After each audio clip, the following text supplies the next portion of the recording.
Hello there. It's quiet in the kind of way that makes every small sound feel louder than it should be. The hum of a fan spinning lazily above. The faint glow of a phone screen lighting up the edges of an otherwise dim room.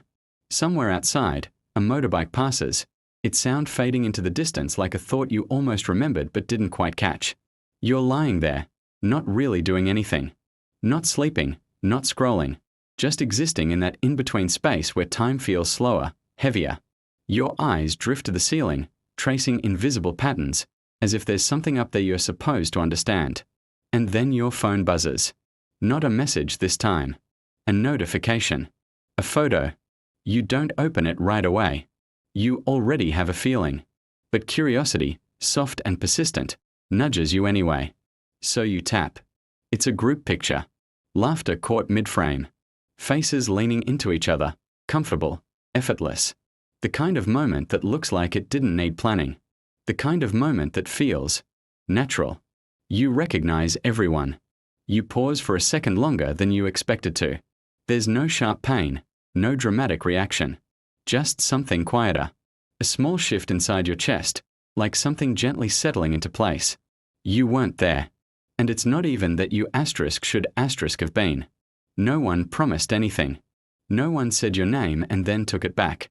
It's just, you didn't know it was happening. Not until it was already over. So you lock your phone, place it face down beside you, and stare back at the ceiling again. The room feels a little quieter now. And somewhere in that silence, a simple thought drifts in, soft, almost apologetic. Maybe I just wasn't part of it. And it's strange, isn't it? How something so small, just a photo, just a moment you weren't part of, can sit so heavily in your chest. It's like walking into a room where everyone is already mid-conversation. No one's ignoring you, not really. There's just no natural place to step in. The rhythm has already been set, the laughter already shared, the inside jokes already formed. And you're left standing there, holding your presence like it's something slightly out of place. I think, what we are really feeling in moments like this isn't just about missing out. It's about belonging. Or more precisely, the quiet question of it. Because as humans, we are wired to look for signs that we matter in a space. That we are thought of, included, remembered, even when we are not around. And when those signs are missing, even in the smallest ways, our mind starts to fill in the blanks. Maybe I'm not as close to them as I thought. Maybe I'm just extra. It doesn't scream. It whispers. And somehow, that makes it louder. It's like being a bookmark in someone else's story, important enough to be there, but not quite part of the narrative itself. You're held in place, but the story moves on without you. And the truth is, feeling this way doesn't make you dramatic. It doesn't make you needy or overly sensitive. It makes you human. We all carry this quiet desire to be chosen, not loudly, not in grand gestures, but in small, almost invisible ways. A message that says, hey, we are going out, you should come. A thought that includes your name before the plan is even fully formed. So when that doesn't happen, it's not the event we mourn. It's the absence of being considered. And that absence has a way of echoing louder than we expect. I remember a night that felt almost exactly like this. It was sometime in the middle of the week, one of those ordinary evenings that doesn't ask for much. I had just finished what I needed to do for the day, and my room was dim except for the soft yellow light from my desk lamp. There was a quiet kind of comfort in it. Nothing special, just familiar. I made myself a cup of instant coffee, even though it was a little too late for caffeine. The kind that tastes slightly bitter no matter how much sugar you add. I sat by my desk, scrolling absent-mindedly, letting time pass without really noticing it. And then, without thinking much, I opened social media. At first, it was nothing. Just the usual posts, random updates, memes, things that didn't stay in my mind for more than a second. But then I saw it. A story. Dim lighting. A table filled with half-finished drinks. Someone laughing too hard at something just outside the frame. Music playing faintly in the background. You could almost hear the bass through the screen. I tapped through the next few clips. Different angles. Different faces. But the same energy. And I knew every single person there. There was this brief moment where my brain tried to make sense of it. Maybe it was last week. Maybe it was something spontaneous, something no one really planned. But the timestamps were right there. Asterisk tonight. Asterisk. I remember just sitting there, my thumb hovering over the screen, like if I didn't move, I wouldn't have to fully process it. The room suddenly felt smaller. The hum of the fan was still there, but now it sounded louder, almost intrusive. My coffee had gone cold, untouched. I could feel this tightness in my chest, not sharp, not overwhelming, just present. Like a weight I hadn't noticed until it settled in. And the strange part was, I didn't feel angry. No one had done anything wrong. There were no broken promises, no invitations that were taken back. Just a quiet realization unfolding in real time. I wasn't there, and no one had thought to ask if I wanted to be. I locked my phone and set it down, just like tonight.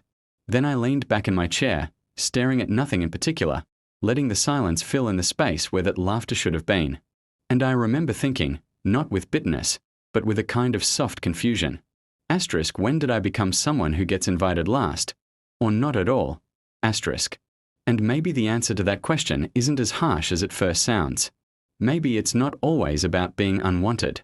Sometimes, it's just about where you naturally belong, and where you don't. That night, and others like it, stayed with me for a while. Not in a loud, painful way, but like a quiet echo that would return in small moments.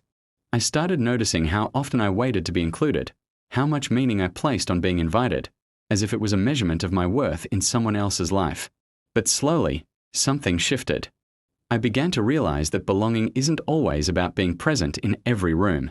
Not every space we recognize is meant to hold us, and not every connection is as deep as it feels from the outside. Some groups exist in a rhythm that simply formed without us, not against us, just without us. And that doesn't make us less. It just means we are not part of that particular story. There's a quiet kind of peace in understanding that you don't have to chase every table you're not seated at. That your value doesn't increase just because more people remember to include you. And more importantly, your value doesn't decrease when they don't. Because somewhere, in a different setting, with different people, you are not an afterthought. You are expected. You are noticed in the small ways. The way someone saves you a seat without asking, or sends you a message without hesitation, or simply thinks of you as part of the plan from the very beginning. And maybe that's the kind of belonging that matters more. Not the one you have to quietly hope for, but the one that feels natural, almost unspoken. So instead of asking, asterisk, why wasn't I invited? Asterisk. I started wondering something gentler. Asterisk, where do I feel most like myself, without having to be invited at all? Asterisk. Maybe, in the end, it was never about being invited last. It was about all the quiet moments that came after. The stillness, the wondering, the soft ache of trying to understand where you stand in someone else's world. And maybe, realizing that it's okay if the answer isn't always clear. Because not every space you pass through is meant to feel like home. Some rooms will always feel a little distant, no matter how familiar the faces are. Some laughter will always sound like it belongs to a rhythm you were never taught. And that's not a failure on your part. It's just the way life gently sorts us into places where we are meant to stay, and places we are only meant to visit. And maybe that's where the peace begins. Not in forcing yourself into every moment, or waiting quietly to be remembered, but in allowing yourself to drift toward the spaces where your presence feels natural. Where you don't have to question if you belong, because it's already understood in the smallest, simplest ways. So if tonight feels a little quiet, let it be. Let the silence hold you instead of defining you. Let it remind you that somewhere, in ways you might not see yet, there are places and people where you won't feel like an afterthought, where you won't be invited last, but thought of first, without needing to ask. And maybe, just maybe, that's the kind of belonging worth waiting for. Thank you for listening, and see you in the next story.